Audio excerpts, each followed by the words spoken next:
Normal Christianity is Spirit-led Christianity, and this is living in the Spirit.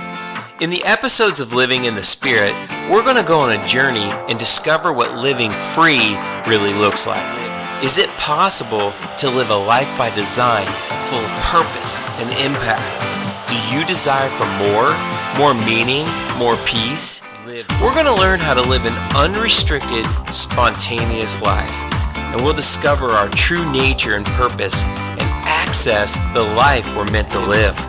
Isn't it time to live life different? If you desire to be mentored and shown the keys to living an epic and overflowing Christian life, then join me for Living in the Spirit. Because where the Spirit of the Lord is, there's freedom. Living in the Spirit.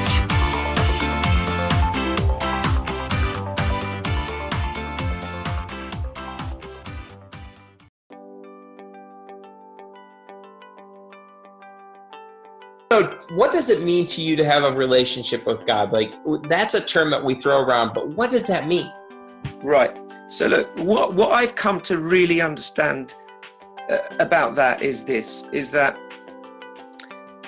I really understand that at times I lose myself as a human being. Okay? You know, for some reason I have the potential to be very loving, and there are other times I have like the potential not to be. And yet deep within my nature, I gravitate to that, right? Mm-hmm. So Christ is the opportunity for me to have union with, so that I can remain and grow in my true nature. So the relationship with Christ is based on Him and myself, but Him mainly leading me into that further image, that further likeness, because we need that. He's called the perfect man. We're the imperfect man. So a relationship is me extending my imperfections and allowing His perfections to slowly guide me. And do you think, because in Matthew he says, be perfect as your Father's perfect. Do you believe, because then he said that in the context of love, right? Because yes. He said that was all in the context of love. So do you believe those, as we do this, that we can be perfected and actually in this lifetime let the exchange hit us a measure of that? I believe that Christ was saying, be ye perfect as I am perfect, as my Father is perfect. He was saying, guys, the reason why he was saying that is because we have the nature of perfection, right? We have His glory, right? Mm-hmm. But because we are created to live for eternity, that is our hope in glory, perfection. Mm-hmm. To be perfected by Him, through Him, with Him, right? Mm-hmm. That's our hope. Yeah. And I believe that perfection that he's talking about is an ongoing description of not just our life here on earth, but our life for eternity. Wow. But it's our goal. And I honestly believe it's a very beautiful, progressive word, because like in every skill, craft you learn, you're always trying to progress, right? You're always trying to evolve. You're always trying to transform. You're always trying to outshine. And so Christ is saying, look, guys, take my hand and take my perfection. You may not get it in this life, but just you holding my hand is enough. Well, Steve, that understanding changes a lot of things. It moves somebody from holding on, hoping the rapture comes and you know, you're not going to hell and you know, and zap me out of here, to and one where God's always mad, to one of almost what a spectacular thing to ponder and say, hey, this is let's go for this journey. Like that gives everybody a fixed point to look at on the mountain. It doesn't matter how they get to the top, but it gives them a fixed point to then enjoy the journey. Because you just said, he's saying you might not hit it, you know, but that's really cool. I just wanted to point that out for anybody who may be watching, because that, for me, it's like, wow, that really makes this seem less intense about, oh, have I fed the poor today? Have I, the methodologies you've talked about. Talk about that, the methodologies, and how we get fixed on those sometimes and lose sight of that point. Yeah, because look, the early Christians were called followers of the way. You know that, right? You'll see they were called followers of the way. The way of Christ is the way of love. Right from the very, very beginning, Jesus is talking to us about loving thy neighbor, loving thyself, forgiving those who persecute you, pray for those who hate you, right? Yes. So he's saying, guys, look, you have the potential right now to agape. You have the potential right now to forgive, to love those who are persecuting you. Right this present moment, right now, even though very much in our society today, everyone's putting up their defenses, an eye for an eye. Jesus is saying, in the midst of all of that, your true nature is to completely go against the grain of that and to love. So the methodology of Christianity, of Christ, the method is union,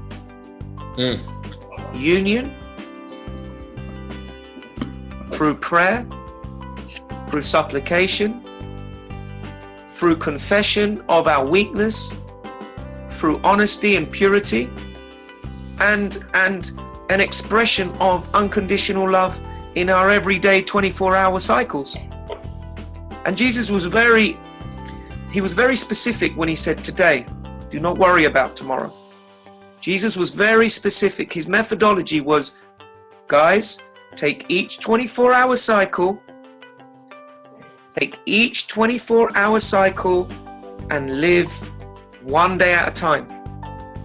He was very specific with that. Do not worry about tomorrow. Let tomorrow take care of itself. Do not worry about the clothes you wear or the food that you eat. That's his method. But that's, okay, you're saying that. We all know that. How, because this is going to be the question. How do you do that?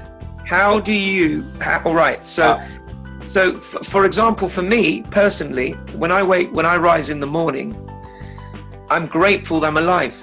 I'm being honest with you. I give God thanks. So now, hold on though. That's an internal thing. That's an internal thing, right? Okay. So this is now inward. So inward, you're taking inventory inside. Inside, right? Okay. And then my methodology is, for me, is surrendering on a daily basis, surrendering my day. Father, let your will be done today. My prayer is very simple. If I can be an instrument in your hand, Father, I surrender my day into your hands. If you can speak through me, then let your will be done. So that prayer is repeated throughout the day. Father, I surrender my methodology. You're almost taking your mind. It's kind of like a plane, right? Yeah. You're just course correcting on a continual basis internally, the focus. It's an alignment, like when you're walking with Christ, there's an alignment that takes place, right? Yes. Let me give you an example of that. You may be in a meeting, and then all of a sudden, you know that you need to be silent. So in that moment, you surrender your judgments, your thoughts, your ideas, because you sense, I'm going to be still, right? Yes. There might be a time where you might be amongst some friends and all of a sudden they're gossiping. And you feel the unction, the small still voice say nothing. Or you might feel when they're gossiping to talk very nicely about that person. But it's a surrendering that is taking place to the light within at that moment by moment that gives you the thoughts of Christ, the mind of Christ. I was going to ask, thank you for going there, because that's what I was going to ask you. So what does it mean to have the mind of Christ? Because it sounds to me then, okay, if I get this right, when you're doing that, then that's not Steve Benitez in that situation with gossip. That's actually God. Steve Benitez is a name. See, Steve Benitez is a name that was given to me by my parents, right? Yeah. And Steve Benitez was formed in the image and likeness of the aspirations of my father, my mother, my teachers, my school. Yes. But the nature of Christ is beyond that. The nature of Christ is the light of God, the love of God, the peace of God, the joy of God. And those are just names that we give it. It's way beyond that. It could be called the Logos of God, the Word of God, the thoughts of God. So the surrendering is way beyond. Stephen Benitez has to die. So the gatekeeper, really, the old Steve Benitez is the gatekeeper of who expresses through that person I'm staring at right there, really, is what you're saying. Does that make sense? Steve Benitez is just an idea. It's just a name. It's like we give a tree. It's like we call a tree, right? But wait a minute, a tree has deep roots. Yeah. You know, a tree gives us life, fruit, oxygen. When I look at a tree and I say, wow, trees are used to create homes, build homes. They give homes for the birds. They give us fruit. They give us oxygen, right? But we don't call it oxygen giver. Right? Yes. Do you see my point? I do. Well, as you're saying that, I'm looking at you thinking, okay, well, just like that tree, you can give peace. You can give, in that situation, your example with the gossip, you can give hope. You can give kindness. You can give graciousness. You can give life through your words. So, but we don't call you life giver. Exactly. Right? Exactly. That's my point. And Jesus says, you know, he says, you're the light of the world. But I don't go around calling you, hey, light of the world. Right? Yeah. But that, and you know what light does? Light equals life. Where there's light, there's life. That's right. Right? Yes. Light illuminates. Right?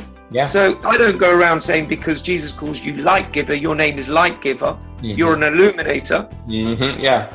You see my point. But, so what you're saying really is it's a difference between form and function. You know, I see, right? Because in Christ, in this perfect image, we have the ability to allow that full function of the Christ to happen in this form. So whatever that full, right? Is that what you're saying?